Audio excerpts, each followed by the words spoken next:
በስመ አብ ወወልድ ወመንፈስ ቅዱስ አሐዱ አምላክ አሜን።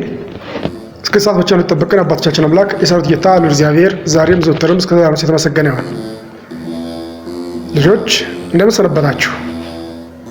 አሜን። በቸርነቱ በምሕረቱ እስከ ሰዓት ጠብቀን የአባቶቻችን አምላክ ስሙ በድጋሚ የተመሰገነ ይሁንልን። እንግዲህ ባለፈው ትምህርታችን ልሳነ ግዕዝ ለአንደኛ ክፍል የሚለውን ምዕራፍ 1 ተመልክተናል። በምዕራፍ 1 ፊደል ምን እንደሆነ ተመልክተናል። እንዲሁም ደግሞ በግዕዝ ያሉ አራቱ የአነባበብ ስልቶች እነሱም ቁጥር፣ ግዕዝ፣ ውርድ ንባብና ቁም ንባብ ምን እንደሆነ በሚገባ ለመመልከት ሞክረናል። እንደ እግዚአብሔር ቅዱስ ፈቃድ በዛሬ ክፍለ ጊዜያችን ደግሞ የምንመለከተው ምዕራፍ ክሌቱ የግዕዛዝ ከአሐዱ እስከ ምዕት የሚለውን ለመመልከት እንሞክራለን። ረድኤተ እግዚአብሔር ከሁላችን ጋር ይሆን። ልጆች ይህንን ኮርስ በሚገባ ልትማሩ ያስፈልጋል። ምክንያቱም በመጀመሪያ በምዕራፍ 1 መግቢያ ላይ እንደተመለከትነው ቅድስት ቤተክርስቲያን ብዙ ጥበብ ያለበትን ጽሑፏን የጻፈችው በግዕዝ ስለሆነ የአባቶቻችን ጥበብ ለመመልከትና ለመመርመር ለመጠቀምም እንችል ዘንድ ይህንን የግዕዝ ትምህርት በሚገባ ልንማር ያስፈልገናል። ስለዚህ ትምህርታችሁን በሚገባ እንድትከታተሉ ከልብ አሳስባችኋለሁ። ተስሏልታተ መራሁት የመክፈቻ ጥያቄዎች ከአሐዱ እስከ ምዕት ያሉ አሃዞችን በቃልም በጽሑፍም ይጠነቃሉ። አሁን ተማሪዎች ይህንን ምዕራፍ በሚገባ ከተማራችሁ ከ1 እስከ 100 ያሉትን አሃዞች በቃልም በጽሑፍም በሚገባ እንድታውቁ ይደረጋል ማለት ነው። ኦ አርድእት ተአምሩኑ አሃዘ ግዕዝ። ከአሁን በፊት የግዕዝ ቁጥሮችን ታውቃላችሁ ልጆች? እስኪ አወቃችሁ ለመምህራችሁ ንገሯቸው። ኦ አርድእት እስኩ ተናገሩ ለመምህርክሙ እምቅድመ ዘተአምሩ አሃዘ ግዕዝ።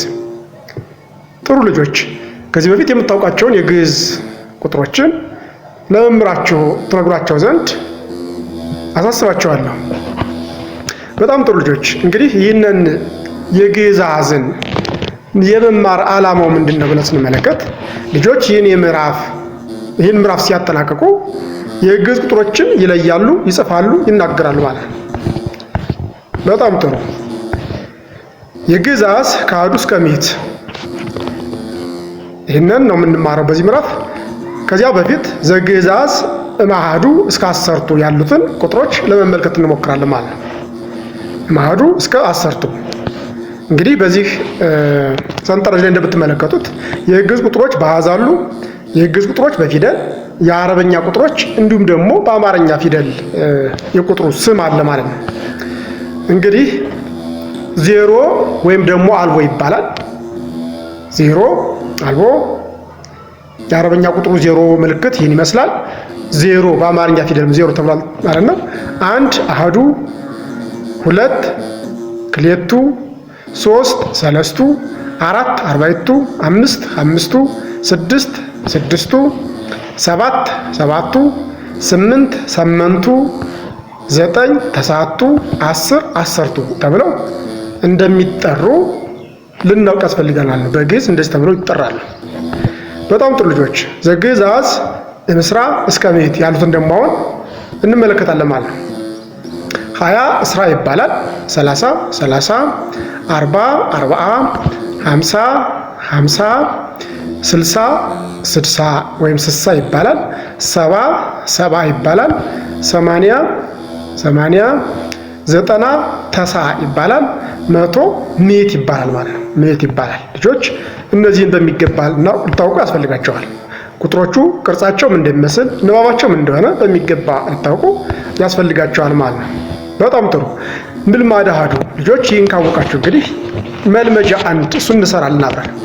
የሚከተሉ የግዕዝ ቁጥሮች በአሃዝ ጻፉ። በማን ነው የምትጽፉ? በአሃዝ ጻፉ ተብላችኋል። 3ቱ ምዕት፣ 4ቱ ምዕት፣ 5ቱ ምዕት፣ 6ቱ ምዕት፣ 7ቱ ምዕት እነዚህን በምን ጻፉ ተብላችኋል? በአሃዝ ጻፉ ተብላችኋል ማለት ነው። ስለዚህ እነዚህን ልትጽፉ ያስፈልጋችኋል። እንግዲህ ምዕት የሚለው እዚህ ላይ አይተናል። ምዕት 100 ምን እንደሚመስልም ቅርጹ ይህን ይመስላል። ስለዚህ አሐዱ ምዕት ለማለት መጀመሪያ ማን እንጽፋለን?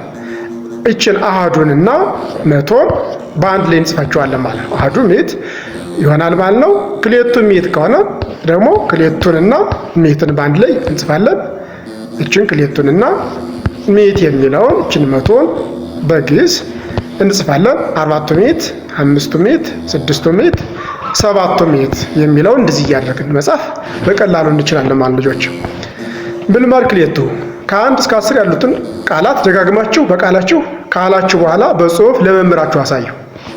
ልጆች ከ1 እስከ 10 ያሉትን የግዕዝ አሃዝ የግዕዝ ፊደሎችን ወይም ደግሞ የግዕዝ ቁጥሮችን በሚገባ ካጠናችኋቸው በኋላ ቅርጻቸው ምን እንደሚመስል እነሱን ከለያችሁ በኋላ በመጻፍ ለመምህራችሁ እንድታሳዩአቸው ታዛቸዋል ማለት ነው። ስለዚህ አሃዱ፣ ክልኤቱ፣ ሰለስቱ፣ አርባዕቱ፣ አምስቱ፣ ስድስቱ፣ ሰባቱ፣ ስምንቱ፣ ተስዓቱ፣ አሰርቱ እነዚህን በሚገባ ቅርጻቸውንም ካወቃችሁ በኋላ ጽፋችሁ ለመምህራችሁ እንድታሳዩአቸው ታዛቸዋል ማለት ነው ልጆች። በጣም ጥሩ።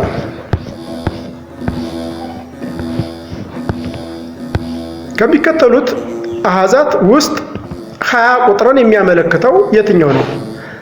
አ በ ገ ደ የሚል በዚህ ፊት ለፊት የተጻፉ የግዕዝ ቁጥሮች አሉ።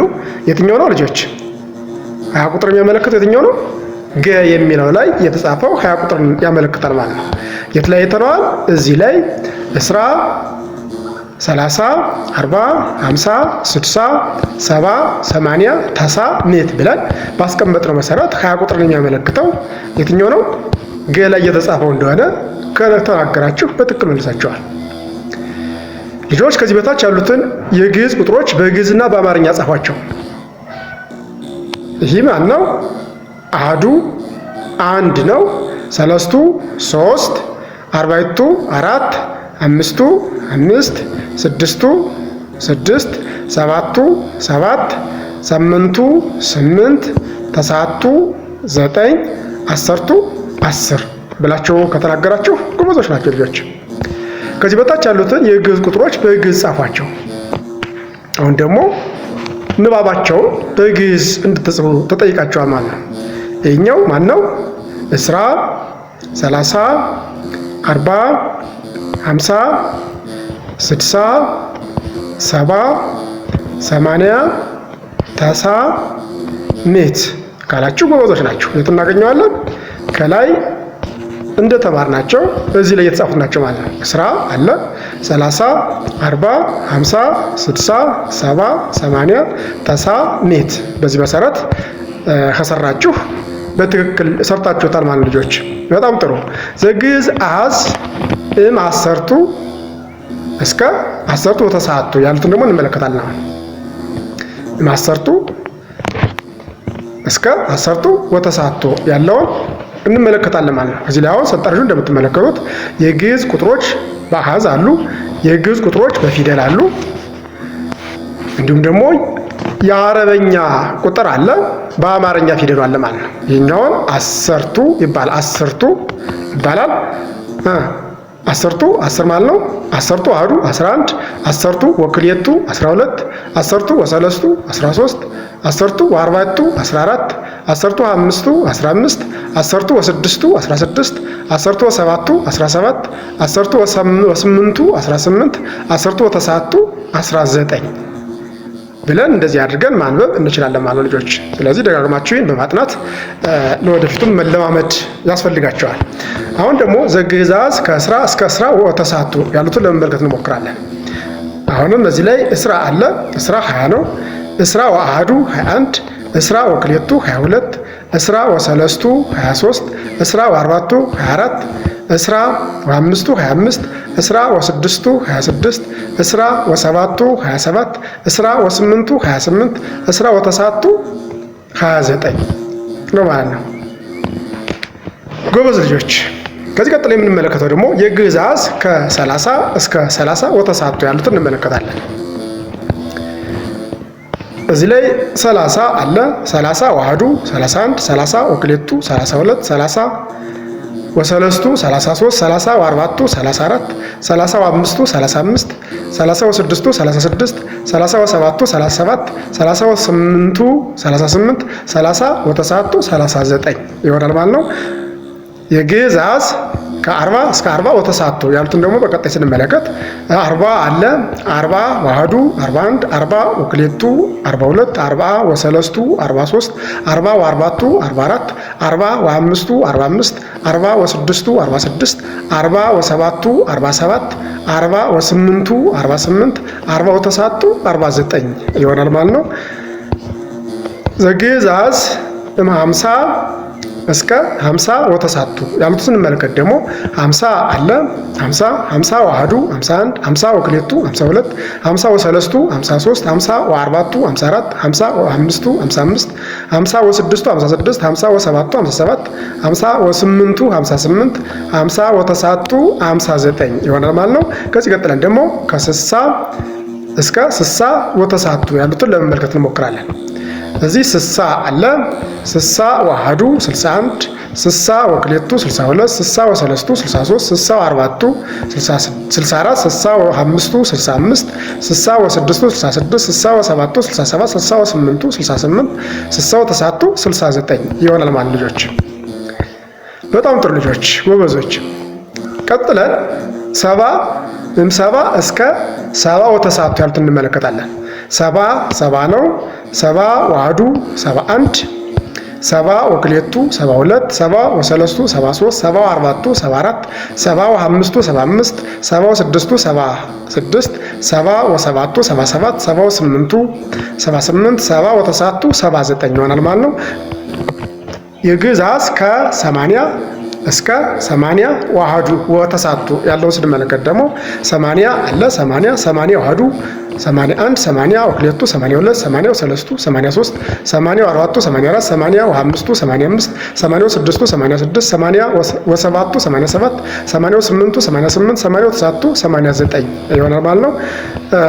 የግዕዛዝ ከተሳ እስከ ተሳ ወተሳቱ ያሉት ስንመለከት ደግሞ ተሳ 90 ነው። ተሳ ዋህዱ 91 ተሳ ወክሌቱ 92 ተሳ ወሰለስቱ 93 ተሳ ወአርባቱ 94 ተሳ ወአምስቱ 95 ተሳ ወስድስቱ 96 ተሳ ወሰባቱ 97 ተሳ ወስምንቱ 98 ተሳ ወተሳቱ 99 ይሆናል ማለት ነው ልጆች።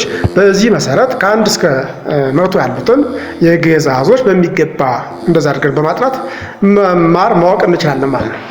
ምልማድ ሰለስቱ ይህ መልመጃ 3 ነው። አዛምዱ ነው ልጆች።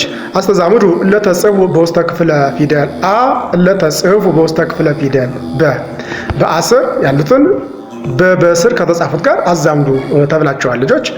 ተሳ ወተሳቱ አለ በአስር ተሳ እስራ 30 አሰርቱ ወሰለስቱ የሚል በአስር የተጻፉ ሲሆን በስር ደግሞ ተሳ እስራ ተሳ ወተሳቱ አሰርቱ ወሰለስቱ 30 የሚሉ ተጽፏል ማለት ነው። ስለዚህ የአንደኛው መልሱ ተሳ ወተሳቱ የት ይሆናል? ገ ሲሆን ተሳ አ ይሆናል። እስራ በ ይሆናል። 30 ካ ይሆናል። አሰርቱ ወሰለስቱ ደ ይሆናል ማለት ልጆች። በጣም ጥሩ። ከዚህ ቀጥለን የቤትና የስም ቁጥር ዘቤት ወዘምስማ ሁልቅ የሚለውን ለመመልከት እንሞክራለን። የቤት ቁጥር በግዕዝ መናገር በግዕዝ መጻፍ እንዴት እንደምንችል ነው የምንመለከተው። አሁን በአዲስ አበባ በጉለሌ ክፍለ ከተማ ውስጥ የሚገኙ የቤት ቁጥሮችን የተወሰኑ ዝርዝሮች ለማየት ያክል፣ ለምሳሌ ተራ ቁጥር 1 የስልክ ቁጥር በግዕዝ የስልክ ቁጥር በአማርኛ አለ። ምን ይላል? የስልክ ቁጥር በግዕዝ ስንመለከት ተሳቱ አሰርቱ ዋህዱ እስራ 30 ወተሳቱ ተሳ የሚል አለ። 09 11 20 39 90 ማለት ነው ልጆች። ሁለተኛው ተሳቱ አሰርቱ ወክሌቱ እስራ ወተሳቱ 50 ወሰለስቱ 40 ወክሌቱ ይላል። 09 12 29 53 42 ይላል ማለት ነው ስልክ ቁጥሩ። ሶስተኛው ተሳቱ አሰርቱ ወሰለስቱ 70 ወክሌቱ አሰርቱ ወተሳቱ 70 ወሰባቱ ይላል። 09 13 72 19 77 ማለት ነው። ይህ ደግሞ አራተኛው ስንመለከት ተሳቱ አሰርቱ ወተሳቱ እስራ 50 አምስቱ ተሳ ወአርባቱ 09 19 20 55 94 ማለት ነው። አምስተኛው ተሳቱ አሰርቱ ተሳቱ 40 እስራው አምስቱ 60 ወሰለስቱ ይላል። 09 14 40 25 63 ነው ማለት ነው። ስለዚህ የስልክ ቁጥር እንደዛ አድርገን መጻፍ እንደዛ አድርገን ማንበብ እንደምንችል እንረዳለን ማለት ነው። ቀጥሎ የምንመለከተው የቤት ቁጥር በግዕዝ እንዴት ማስቀመጥ እንደምንችል የቤት ቁጥርና የቤት በአማርኛና በግዕዝ እንዴት መቀመጥ እንደሚችል ነው። 5 ሜት 86 586 ማለት ነው። 5 ሚስት 30 ወተሳቱ 539 40 ሜት 55 4 55 ተሳቱ ሜት 10 ተሳቱ 9 19 7 ሜት 7 ወክሌቱ 772 ይሆናል ማለት ነው። ልጆች ምልማድ 40 እስኩ ጻፉ ዘዚአክሙ ሁልቁ ቤት። ልጆች የቤት ቁጥራችሁን በግዕዝ ጻፉ። እስኪ ጽፋችሁ ለመምህራችሁ አሳዩ። ጥያቄ 2 እስኩ ተናገሩ ወጻፉ ዘአቡክሙ ሁልቁ ምስማ። ልጆች አሁን ደግሞ የአባታችሁን ስልክ ቁጥር በግዕዝ ጻፉ እና ለመምህራችሁ አሳዩ። የመጨረሻው ጥያቄ እስኩ ተናገሩ ወጻፉ ዘእምክሙ ሁልቅ ምስማ። ልጆች አሁን ደግሞ የእናታችሁን ስልክ ቁጥር በመጻፍ ለመምህራችሁ አሳዩ። በጣም ጥሩ ልጆች፣ እንግዲህ እንደ እግዚአብሔር ቅዱስ ፈቃድ የግዕዝ አሃዝ ከ1 እስከ 100 ምን እንደሚመስሉ በሚገባ ለመመልከት ሞክረናል። እግዚአብሔር ቢወድና ቢፈቅድ በቀጣይ ደግሞ ምዕራፍ 3 መራሕያን ምን እንደሆኑ እነሱን ለመመልከት እንሞክራለን። እስከዚህ ሰዓት በቸርነቱ የጠበቀን እንዲሁም ደግሞ ቀጣይ ዘመናችን ባርኮ በሰላም የሚጠብቀን የአባቶቻችን አምላክ የሠራዊት ጌታ እግዚአብሔር ስሙ ለዘላለም የተመሰገነ ይሁን። ወስብሐት ለእግዚአብሔር ወለወላዲቱ ድንግል ወለመስቀሉ ክቡር። ይቆየን።